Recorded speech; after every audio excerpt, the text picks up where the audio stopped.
Enchanted Tiki Talk is brought to you by Kingdom Strollers. Our premium stroller and crib rentals are delivered straight to your Disney or Orlando area resort. It couldn't be easier. Book yours at kingdomstrollers.com. And Mouse Pros. Let our travel specialist plan your next vacation. Our concierge level service gives you the perfect hassle-free vacation.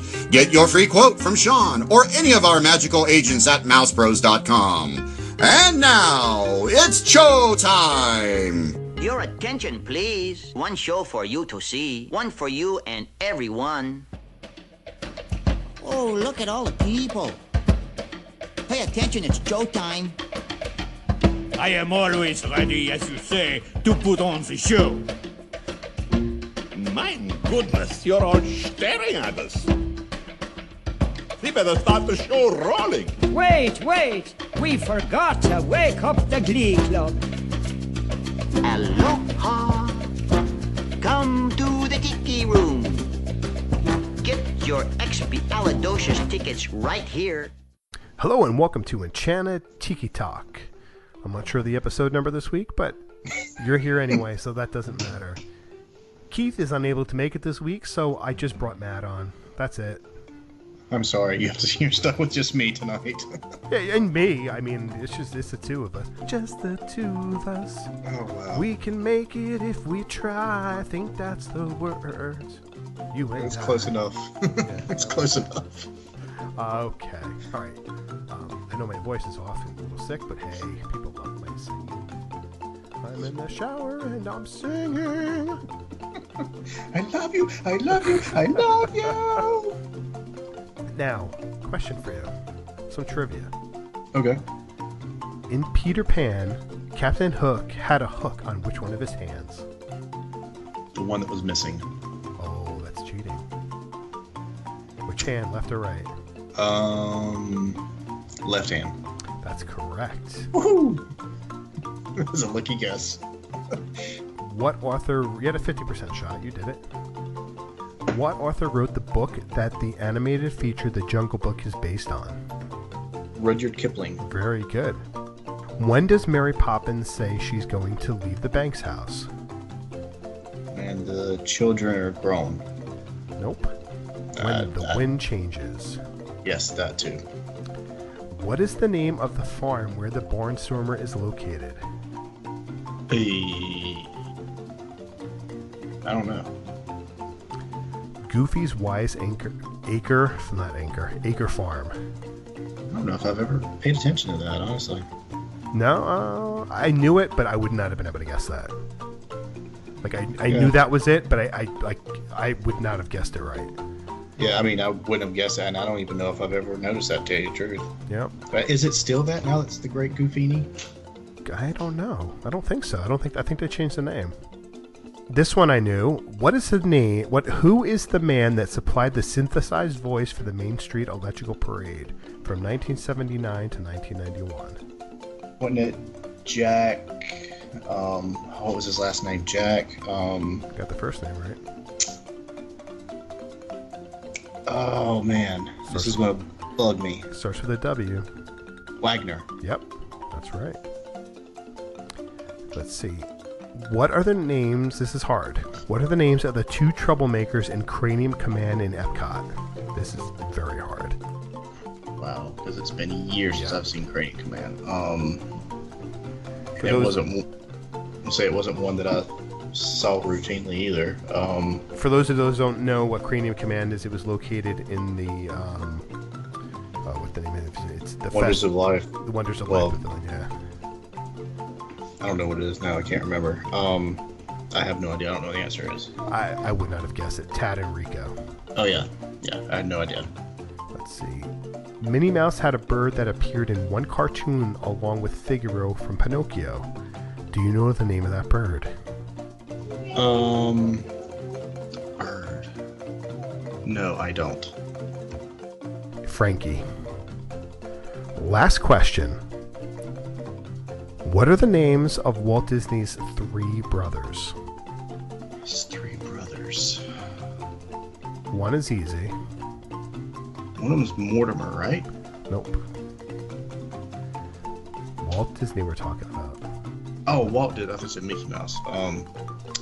Roy and Elias. Elias was his dad. I know that. I'm just throwing names out there. I don't know. Other than Roy, I don't know. Roy, Ray, and Herb. Ah. Herb. I guess Herb, not Herb. But Yeah. that's the last one I got. I like stuff like that. Yeah, it's nice randomly to do things like that. I should have you do that to me one day when Keith's not here. Yeah, just let me know. I'll see if I can find something. All right. So, with that, let's take a little break here. I'll send it over to Steve for the news. Steve. Shwing! Hi, Steve from Disney Diary here. This is What's News. If you really like Halloween, Disney World has a deal for you. They've instituted a Mickey's Not So Scary Halloween Party Pass this year. Yes, for $299 plus tax, you would be able to attend up to 35 of the Mickey's Not So Scary Halloween parties for 2019. You would not be able to do this for the Halloween party on Halloween night on October 31st. But if you've already purchased a ticket, you can use what you've paid towards the party pass. And this is what they're trying to do this year. Don't know if it is to go up against Halloween Horror Nights over at Universal or if there's just other reasons at play. But let's continue talking about the Mickey's Not So Scary Halloween party. I went to the first one, and here's just some thoughts. And the big thought has to do this year with the fireworks show. Now, it turns out the new show is well worth the wait of something new that has been needed for quite some time at this event. The new Disney's Not So Spooky Spectacular, it deftly weaves together pyrotechnics and projections, lasers and lighting. It's hosted by Jack Skellington. Now, in this case, Skeleton Jack, from The Nightmare Before Christmas, it's a puppet. It'll make you wonder, how did they do that? And if I didn't know it was a puppet, I'd still be scratching my head. It is great to have this 3D visual coming out onto the stage. Jack appears at the beginning of the show to share to explain how anything can happen on Halloween. And from there, Zero takes Mickey, Minnie, Goofy, and Donald Duck on a trick-or-treating adventure. They'll encounter ghosts, skeletons, and plenty of Disney villains on their not-so-scary adventure. This show may be Disney's best use of projection technology yet. The images dance and spin across the whole canvas of the castle, including the turrets that were added to either side several years ago. The projections and the pyrotechnics work together. The castle tells the story and the fireworks are the punctuation. The color schemes, they blend everything together. In this show, you need to stand in front of the castle to see. At 12 minutes, it's a little on the short side, but, you know, considering everything else going on at the party, it's a good 12 minutes. And at the party, you'll see at the parade some new things taking place. You'll see the Spectral Bride from the Haunted Mansion has been added. And there's a whole new Incredibles section that's been added with Edna Mode, Mr. Incredible, Mrs. Incredible are your favorite aliens, my favorite aliens, and Buzz Lightyear. The second thing I want to talk about is Batu. I was able to explore the land for 4 hours during an annual pass holder's preview. Entering Star Wars Galaxy's Edge at Disney's Hollywood Studios is a little bit like entering the Magic Kingdom. You pass through a tunnel, you enter a new world. The subway tile and the underground lights of Grand Avenue transition to the rockwork and industrial fixtures of the planet Batu. But when you walk into the Magic Kingdom, a smile and feeling of wonder, the normal reaction. At Star Wars Galaxy's Edge, it's a feeling of awe. It's visually stunning. The land is a tapestry of interactions, from flying the Millennium Falcon to building your own droids and lightsabers to talking with cast members who are always in character to using the Disney Play app on your datapad to explore the hidden transmissions and decipher signs. You're meant to be an active participant in the surroundings. Now, whether you're familiar with Star Wars or have never watched a movie or a TV show, you'll be able to appreciate the 14-acre land. Everyone may end up focusing on the ride, Millennium Falcon Smuggler's Run. Now, Star Tours on steroids, George Lucas was right when he said that. It's a fun experience, but it's not the centerpiece of the land, at least it wasn't to me. The centerpiece is the atmosphere. Talk to the locals. Each person has a backstory. We spoke to about 4 locals each told us where they lived, the interactions, the resistance, everything. Now, you'll learn the language. Locals will greet you with bright suns during the day and rising moon in the evening. Till the spires is how they say farewell. Talking and interaction, it's a key part of the land, and I hope it remains for years. It's easy, it would be easy for Disney to do away with these interactions, but this is something special, something you won't find really anyplace else in Disney World. Now remember, this is a town, and it's a town with shops, which is also part of the attraction. Doc Oddnar's Den of Antiquities, the Droid Depot, Savi's Workshop, there is much entertainment as they are trade. Now this is opposite from what you normally find in a Disney park.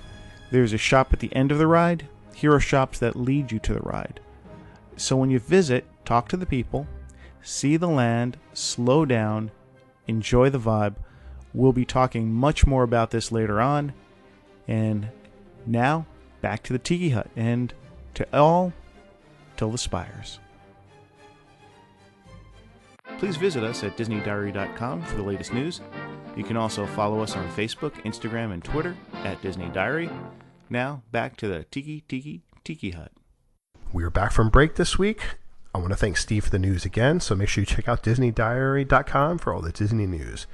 This week on the show, we're going to finish our series of ranking the resorts by heading over to the DVC Resorts. Since Keith isn't with us, I do have his list. Did he send that to you? No, I don't have it. Okay, so that's fine. I'll do his list when we're done.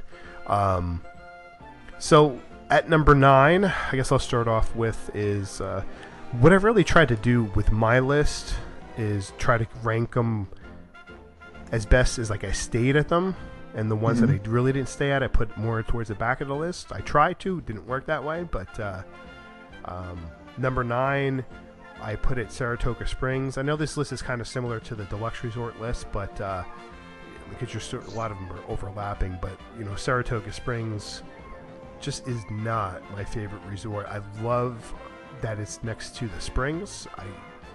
Maybe I'll give it a whirl again one of these trips and try to spend more time at the springs. Like if I was doing, I don't know if I was doing a resort only trip, I would like to stay there because I don't think the pools are great. They're fine, but I guess if you're going to do a resort only trip, it would be a great spot to go just because you can basically walk over to the springs and enjoy it. That's got the best thing going for it at that resort, but it's just so massive. It's also got the Treehouse Villas, which I have not stayed in since being DVC. Yeah, so you're going to do majority of the talking on this because I've only stayed in one. I've walked in a handful of these. Saratoga, it wasn't last on my list. I split Saratoga and the Treehouse. Saratoga didn't fall last, but just based on what I've heard from it, I've actually went there. We went on a DVC tour. It's been several years ago, so I've been there before, but I didn't actually really tour the resort itself. But just based on others' opinions and everything, it didn't rate very high for me. I'm actually, and this is probably going to show my lack of knowledge of these, my last one, just because I have rode in on a bus to pick up people and rode out on a bus, was Old Key West. I haven't stayed there. I haven't toured the ground, so I don't know anything about the park or about the resort other than it just didn't do anything for me what that little bit I saw on the bus. It's kind of funny because mine's way up higher on my list. So I figured it would be because I've heard a lot of people say that they actually really liked that resort since it was the original. Rooms are bigger and yada yada yada. But just from what I saw, it kind of seems a little off the beaten path. All the other ones seem a little more accessible to some of the parks and the areas and everything. It just didn't really do a whole lot for me. I can get that. I can't knock you for that because it's sort of like me put my next one in Grand Floridian at number 8. Is that I really don't have a desire to stay there. One, because you're at the last stop on the monorail, and a lot of the times there's not a spot to get in the monorail when you're coming into the Grand Floridian. So you might not get a spot. You might sit around for 1 or 2 trips before the monorail empties out a little bit. Because it gets so packed, because it's got so many stops coming from the Magic Kingdom. People are getting on to the Contemporary, then the TTC, then the resort. So you might not get a spot. And I think it might change with the new walking path, because I'm glad that they're doing that. I think that's going to be a great addition. I think that'll probably open up the Grand Floridian a little bit more because I'm the type of person that would like to walk every once in a while. You know, back and forth, especially like staying at the Contemporary, you could just walk there, and it's you know, a 10 to 15 minute walk, which is nothing. And it's a big difference when you don't have to get onto the monorail and wait on a line. And you actually, I was going to ask you, would it matter at all once they finish the walkway? Would you put it a little higher on your list or not? I think once the walkway is completed, I probably will stay there. The biggest difference now is I think it would have been more convenient when both my kids were in the stroller. Because, you know, we would just, you know, you throw them in the stroller and you wouldn't care if you're walking a mile. It's not that big of a deal. When you have kids, you know, relying on the monorail is a little bit better. But I think the best part about it is that I think if you're a runner, I think that's going to be a huge thing, is being able to run from the Grand Floridian to the Magic Kingdom and back. I think that's going to be something that people are going to like to do. Well, see, you can make a big loop out of it. You can go across the front of Magic Kingdom, go all the way over to the Contemporary, and come back. So you can make a big loop out of that there. That would be kind of awesome to do. Yeah, the only problem that you have is going through security. And you just push them out of the way. Yeah, you could do that. Run past them. Jump over the table and keep going. Oh, jeez. All right, so kind of to echo, I guess, what you were saying and what I was going on, I put Saratoga next on my list. Again, like I was saying before, I didn't really have much to go on other than what people have said when they stay there. And normally that's enough for me to realize that a resort's probably, either because of the layout or whatever, is not the best option. So I put it next on my list. So I know your mom's a DVC member. If she chose you guys to stay there in one of the grand villas, would you do it? Would you have a problem with that? Oh, no, if she's going to put me up anywhere at Disney, no, I'm not going to complain. I don't care where it's at. Right, exactly. I mean, I still would like to at least experience and see all the different resorts, even if it's not high on my list to stay there. I still think it would be enjoyable to at least stay. And it does have some parts of it that I like. I know part of it backs up to the Saskatchewan River, right. So it does have some parts and some pros to it. It's just, majority of it, I just don't have a huge outlook on it right now. Yeah. I mean, to me, it just reminds me too much of a condo complex. The same could be said for Old Key West, but number 7 for me is the Animal Kingdom Lodge. The big thing there would be the location of how long it takes you to get to the other parks, and solely relying on Animal Kingdom. Since Animal Kingdom is pretty much my least favorite park, it's not high on my list to stay at, so it's got a lot going for it. I mean, especially if you like animals and seeing the giraffes, I mean, that's great, having that opportunity to do that, but it's just not high on my list to stay at. I mean, I'd much rather stay at the Grand Floridian than Animal Kingdom. Yeah, it's much higher on my list, so I'll get to it a little bit later. Okay. Next thing I was going to mention, I'm trying to go off my memory because I left my list at work. The next one I had put, I believe it was the actual Treehouse Villas here. Again, I haven't seen them. I've gone past them in the boat, going from Riverside down to Disney Springs. I would think it would be fun to stay here. It's a really cool idea with what they've done with them. I just don't know how, what's the word I'm looking for? I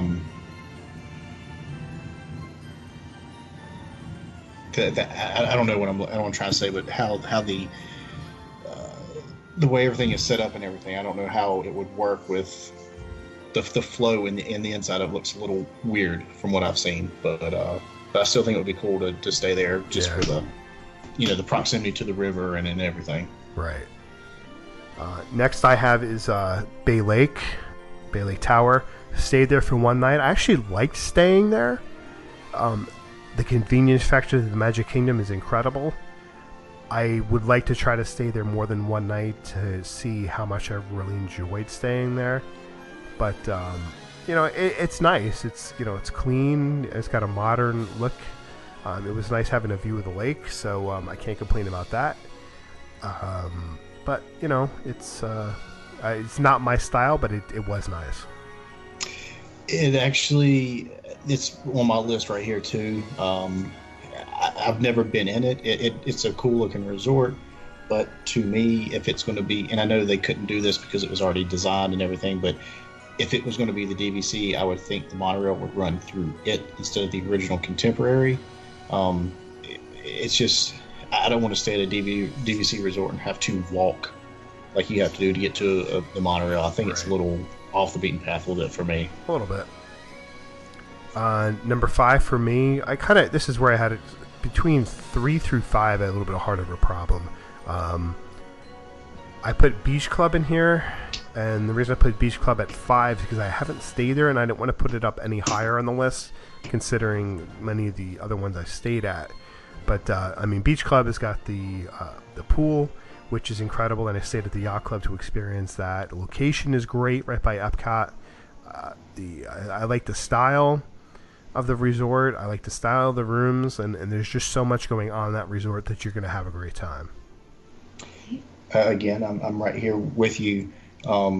With this one, I haven't been in the Beach Club at all. Convenience, the pool is a big plus. I just had to put it somewhere, and that's where I put it here. Gotcha. Next, I have the Boardwalk at number 4. Because I've stayed here, this is the reason why I did put the Boardwalk there. I like the pool. I don't like the gigantic clown that's laughing at you as you come spitting through his mouth. I kind of think that's creepy. But, the location is great. There's a lot to do at the Boardwalk, from bars to restaurants. There's a lot of food to try.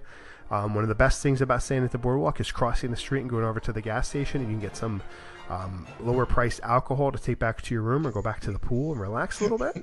Lower priced anything. Yeah, pretty much anything. You go there. Coke is half the price it is in the resort. So that's a great convenience thing. But there is a lot to do over there. It's got great nightlife, and if you are a nighttime person, I think that's a great location for you to stay at. Same thing. I put Beach Club here, or not Beach Club, sorry, Boardwalk at 4. I love that area.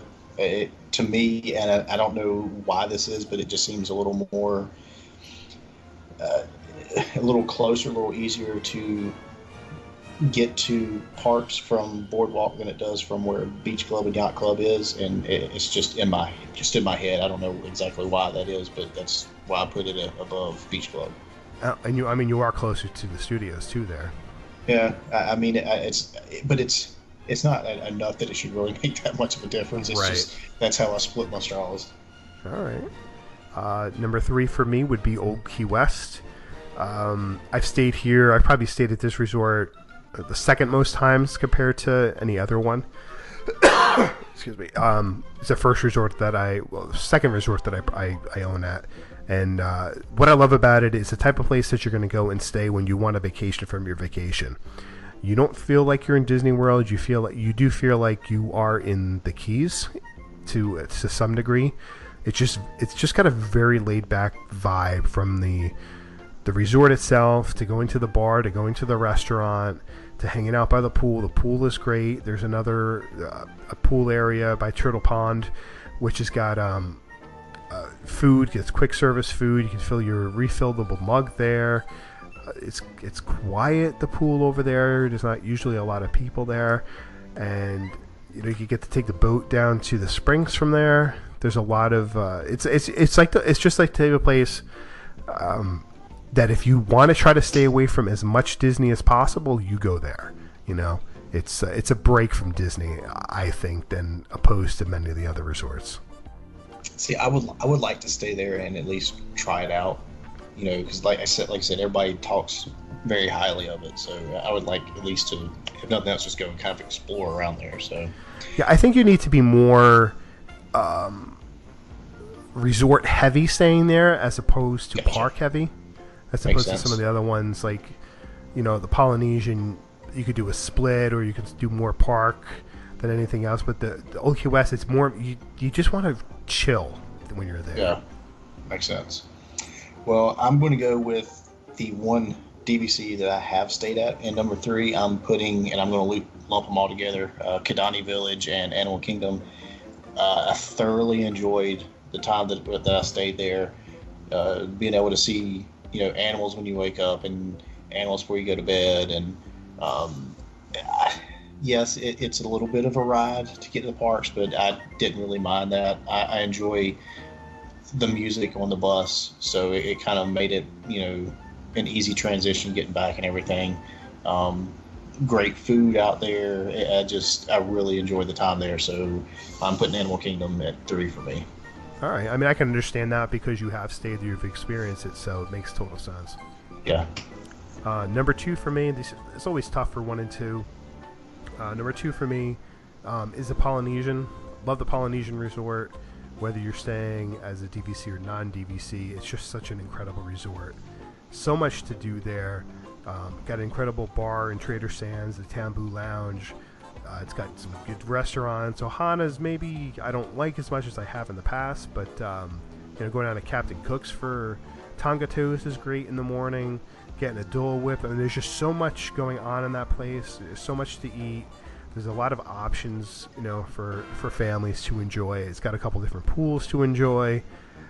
Views of the fireworks, so you can't go wrong staying at the Poly. There, you got the monorail, you got the boat. It's a relaxed. It's a place you can go and feel like you're not in Disney. You can feel like you're in Hawaii until you step into the pool or the beach. You just see the castle in the distance. But it is a vacation unto itself there. I was for sure that we were going to have a different 1 and 2 coming into this, but no, we don't. Really? Yeah. Polynesian, it's great. I love going there. I haven't been in any of the rooms, but just the grounds and everything, like you said, it's literally you step out of Florida and step into, a Hawaiian island, and enjoy the time of staying there. Like you said, Ohana's kind of, I think I need to take a break from there and then maybe come back a little bit later and try it again. But they've got other options that are really good and everything. So, yeah, Polynesian, I'll agree with you on that one. Yeah, you can't go wrong with the Polynesian. It's expensive to stay at. I mean, I'm not spending $600-$700 a night to stay there. I think it starts at $5, but I mean that's expensive. But to do 1 or 2 nights, maybe it's worth it at that point. Yeah, if you can get lucky and find somebody to split a room or something, right, then take advantage of it. I mean, that's the best way to do it. But yeah, it's just hard to justify that kind of money. Yeah. All right, so number 1 on my list would be Wilderness Lodge, which is Boulder Ridge and Copper Creek. That's the resort I own at. It's the first deluxe resort that I stayed at, the first DVC resort that I stayed at, and it's just I feel like I'm home when I walk in through those front doors. The air conditioning hits me and the music hits me. It's one of those things between the Polynesian and then the Wilderness Lodge. I hear the music, even Old Key West. It's probably why it's the top 3. The music hits me, and I literally know I'm at the resort. So I'm going to hear the music and I know what resort I'm at, which is, I can't say that for the other resorts, but the Wilderness Lodge has got a great pool. There's some great bars. There's a fun family restaurant in there. A great little gift shop. The lobby's incredible when you first walk in. The DVC lobby is great. It's very welcoming. It's on such a smaller scale, the DVC one. If you've never walked into it, go check it out. There's a piece from Walt Disney Railroad in there, his personal railroad train car that's in there. There's just, I know it's dark. It's a lot of people say it's just too dark for them, but for some reason it just works down there. All the woodwork and everything, it just works. It's just so quaint and relaxing, and you feel like you're home. You almost feel like you're like in Grandma's house in some ways, I think. Well, I think it's like you're saying, and you can say this, like you said, for all 3 of your resorts, for my top 3, like I said, you step out of Florida and you step in the resort and you're somewhere else. I mean, it's between the geysers out back, the music, the huge fireplace. I mean, it just completely takes you to, another place. It's hard to do that in any resort. I don't care who you are or where you're at, but the fact that they can do that and do it kind of easily because they've replicated it so many different times in so many different ways, that speaks to me. Just, driving in through the the woods and everything, and all of a sudden here comes this huge lodge out of nowhere. Right. It's so amazing just to see that entrance and the way you pull up to it and everything. Even if you're catching a boat and coming through the back, just the way everything is set up, it just looks like a huge lodge just sit out in the middle of the woods, the wilderness and everything. So it's a great place. I would love to be able to stay there. The only reason I went with this over Polynesian is and this is kind of silly because I'll probably never ever stay in either one of them, but I like the way the cabins at Wilderness Lodge look over the Poly bungalows. Yeah, I like that as look well. to it a little bit better. So Yeah. that's why I went with that one, number one. But it's interesting because I didn't think about it until you mentioned it. As far as you talk about the music, and they all have this just unique ability to, you step in and it just completely takes you somewhere else. So just the music is amazing with Wilderness Lodge. Yeah, it's because music plays. There's things that your senses play such a big part of your emotions. Smell, taste, hear, touch, and I think that when it comes down to hearing and smelling are probably the two things that that trigger memories quicker than anything else. So I just love walking in and hearing the music. It comes from oh gosh, I can't think of the movies from 80s, 90s, but the westerns. Isn't Dance with the Wolves? Yeah, This Is with Wolves. Yeah, it's a great soundtrack, and some of that is played there. So it just hits you. So it's fun to have that.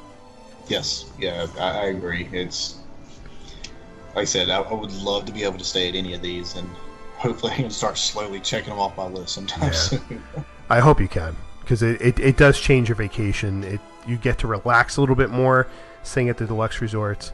I think just staying on really any Disney property is better than staying at a Howard Johnson's per se, because part of staying at the Disney resorts and staying inside the bubble is stepping away from your everyday and staying at like a Howard Johnson's or Days Inn, whatever it is. It's just something you're familiar with, Yeah, and it just seems to it takes away. It's funny because it eliminates some of the stress because you don't have to drive. Right. And then when you go from a value to a moderate, it eliminates some of the stress because you're a little bit closer and you got a few more amenities you didn't have before. And then you go from moderate to deluxe, and it's even better. And then you make that next step into a DVC place, and it's just like, okay, this is the life. Right. Exactly. So I want to go over Keith's list. Number 9, he's got Saratoga Springs.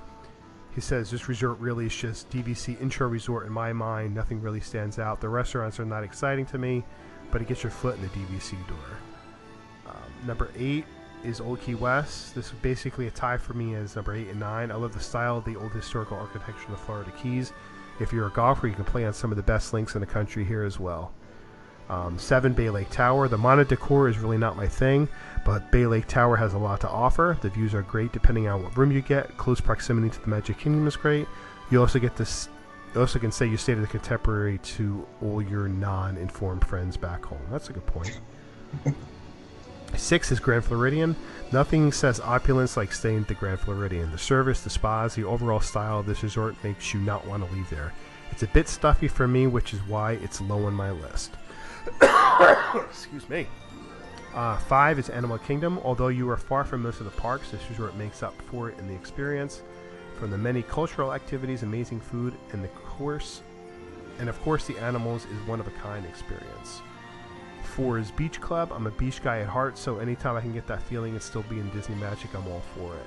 The sand bottom pool, if that's your thing, is really nice, so I've heard. The Walkway to World Showcase is another big plus for this resort. I wonder if you ever stayed at the Beach Club or Yacht Club, you would step in there and feel that. we would have to make them. We would, yeah. Probably cry. I don't want to go in. Number 3, Wilderness Lodge. The peace and feeling of nature set this apart from every other resort. It truly puts you in the Pacific Northwest. The activities, restaurants, and being a short boat ride to the Magic Kingdom is awesome. I forgot about the boat ride. It's the best part. Yeah. 2 is the Boardwalk Villas. I just love the overall feeling at this resort. The entertainment, food, entrance to World Showcase is just awesome. The at-night at the boardwalk comes alive. Last but not least, the Poly. There is nothing like the feeling of being on an island. The Poly is the perfect place to have the best of both worlds. Your island getaway in close proximity to the Magic Kingdom. So that's a good list. So it's hard to disagree with it, because like any of these lists, I could wake up tomorrow and be like, nah, let's change it. No, I'm gonna it's put true. this number one. And Yep. So. All right. So I think that's going to do it for this week. Anything else? That's all I got. All right. First, we want to thank our sponsors, Kingdom Strollers. Get your premium stroller and crib rental at kingdomstrollers.com. Let the vacation experts at mousepros.com help plan your next perfect Disney vacation. Don't forget to check out the store at redbubble.com/Tiki Talk Podcast. You can connect with us on social media. Find us on Facebook at our channel Tiki Talk, Instagram and Twitter at Tiki Talk Podcast. You can also leave a message on the Tiki Talk hotline. That's 256-4MY-TIKI, 256-469-8454. If you enjoy the show, please take the time and rate us on iTunes. You can find me on Twitter at 1 Minute Disney Dream. That's 1MIN Disney Dream, MouseWorldVacations.com, and MousePros.com. I'm on Twitter at Matt Costobi and Instagram at mholly579. You can find Keith on his new Twitter handle of Geriatrics Chef Life. That's where you'll find him. Check out Steve at DisneyDiary.com. Most of all, Alan, take it away. Thanks for listening this week. For Sean and Keith, I'm Alan, and this has been Enchanted Tiki Talk. Aloha. Did I do that? Do what, Keith? What'd you say about me? I didn't say anything, Keith. What? What, Keith? Is your hearing okay? I know you're sick again. There's nothing wrong with my hearing. Keith, you're spending a lot of time with the old people. I don't know what's happened to you, but you've gone off the deep end. I didn't go pee in my pants. Oh, Keith. You ain't cool unless you pee in your pants. Everybody pees their pants. Enchanted Tiki Talk has been brought to you by mousepros.com. Let us plan your perfect Disney vacation. And by kingdomstrollers.com for all your premium stroller and crib rental needs. For all of us here, I'm David Benter. Thanks for listening to Enchanted Tiki Talk.